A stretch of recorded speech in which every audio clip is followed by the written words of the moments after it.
The grand archways of the Mage Guild loomed, casting long shadows upon the cobblestone street. Steshanie, the Ashbringer, stood before them.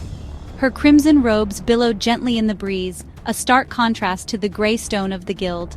For years I have honed my skills within these walls. I have mastered the arcane arts. Her name, whispered with a mix of awe and fear, echoed through the halls. Now, her apprenticeship complete, she was ready. Ready to face her destiny, ready to claim her birthright. With a final glance back, she mounted the waiting carriage. The driver, a burly man with kind eyes, nodded respectfully. He knew who she was. Everyone did. Her reputation, like wildfire, had spread far and wide. The guild has been my home, my sanctuary. Yet a part of me has always yearned for the world beyond, the world that awaits me. As the carriage lumbered into motion, Steshanie allowed herself a small sigh. The guild had been her home, her sanctuary, yet a part of her had always yearned for the world beyond, the world that awaited her. The carriage rattled along the dusty road, meandering through fields of golden wheat. Steshanie watched as the landscape changed, rolling hills giving way to dense forests. The sun dipped lower in the sky, painting the clouds in hues of orange and purple. I chose to travel by carriage for its anonymity. The guild offered faster means of transport, magical portals, griffin flights. But I crave the normalcy of the road, the rhythm of the wheels, the sway of the carriage, a chance to breathe. Her thoughts drifted to her destination, the capital city, Havenfall, a place she had not seen since she was a child, a place that held both bitter memories and the promise of a future. The driver hummed a cheerful tune, oblivious to her brooding silence. He cracked his whip, urging the horses forward. They were nearing the Shadowwood, a forest whispered to be haunted. Steshanie felt a chill run down her spine. The forest canopy swallowed the last rays of sunlight. The carriage creaked and groaned, its progress slowing as the road became treacherous. An unnatural stillness hung in the air, broken only by the rustle of leaves. Steshanie's hand instinctively went to the hilt of her sword, its familiar weight a comfort. I have faced countless dangers within the guild's training grounds. Yet there is something unsettling about these woods, a primal fear that gnaws at my composure. Suddenly, the carriage lurched to a halt. The driver yelled, his voice laced with panic. Rough hands pulled him from his seat. Steshanie drew her sword, its blade igniting with a fiery glow. She was ready. 3 figures emerged from the trees, their faces hidden behind crude masks. They were bandits, their eyes gleaming with greed. They had chosen the wrong carriage to rob.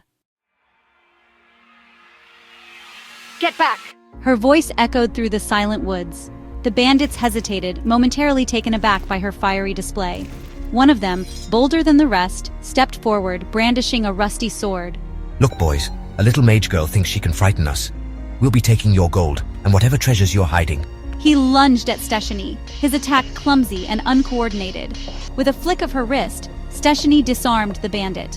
Her flames danced around her, casting flickering shadows. Fear flickered in the eyes of the remaining 2. They had heard the rumors.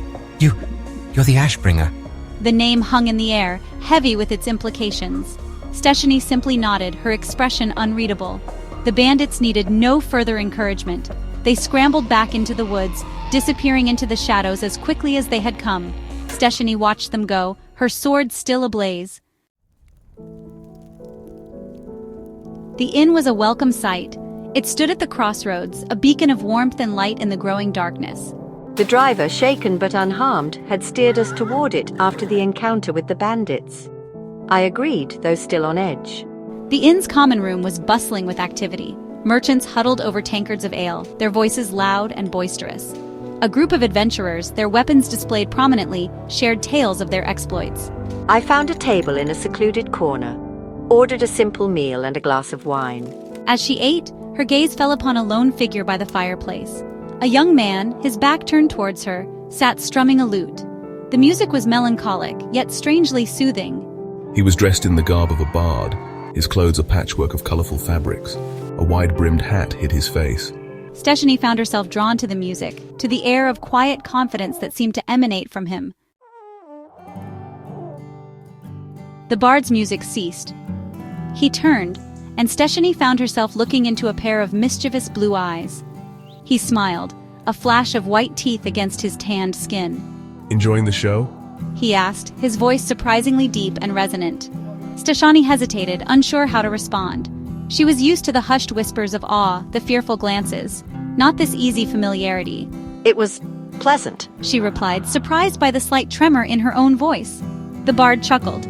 Pleasant? I've been called many things, but never pleasant. You must be new to these parts. And so began their unlikely acquaintance. The bard, who introduced himself as Pritcher, was a skilled storyteller. He regaled Stashani with tales of his travels, his wit as sharp as his tongue. Stashani, in turn, found herself revealing more than she had intended. The weight of her lineage, her purpose for traveling to Havenfall. She sensed no judgment from Pritcher, only a genuine curiosity. When he suggested they travel together, citing the dangers of the road, Stashani found herself agreeing. Perhaps a companion, however unconventional, was what she needed. They set off at dawn, Pritcher's cheerful whistling a stark contrast to Stashani's quiet intensity. The carriage had been repaired, the driver eager to put distance between himself and the Shadowwood. The day passed without incident. They shared stories, laughter echoing through the trees. Stashani found herself relaxing in Pritcher's presence, her guard slowly lowering. He was easy to talk to, a welcome distraction from the weight of her thoughts. As night fell, they made camp by a stream.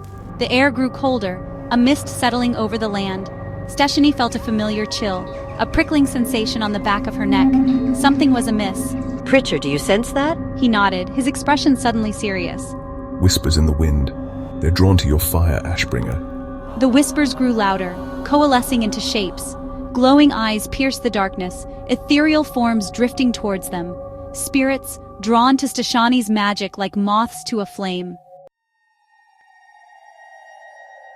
The spirits attacked. They swirled around Stashani and Pritcher, their forms shifting and changing. Stashani drew her sword, its flames banishing the darkness. She fought with the precision and grace of years of training, each movement a dance of fire and fury. Pritcher, his lute transformed into a finely crafted bow, picked off the spirits with uncanny accuracy. His arrows, tipped with silver, pierced the ethereal forms, disrupting their essence. The battle raged throughout the night. Stashani, her magic pushed to its limits, felt a surge of adrenaline. She had never faced spirits of this strength before, but she would not fall. Not here, not now. Beside her, Pritcher fought with a fierce determination. His songs, once lighthearted and carefree, now held an undercurrent of power. The music wove through the air, bolstering Stashani's resolve. As dawn approached, the remaining spirits dissipated, their forms dissolving into wisps of smoke. Stashani, exhausted but exhilarated, watched them go. She had faced her fears and she had emerged victorious. They reached Havenfall 3 days later. The city, a sprawling metropolis of towering spires and bustling markets, stretched before them. Stashani felt a mixture of anticipation and trepidation. This was it, the culmination of her journey. Pritcher, ever perceptive, placed a reassuring hand on her arm. Ready, Ashbringer? He asked, a hint of amusement in his voice. Stashani met his gaze, a newfound confidence shining in her eyes. Ready, she affirmed. Together they rode through the city gates, two souls on intertwined paths. Their destinies, once separate, now woven together by fate and fire. The ashes of the past had led them here to this moment. And as Stashani looked towards the towering palace in the distance, she knew that this was only the beginning.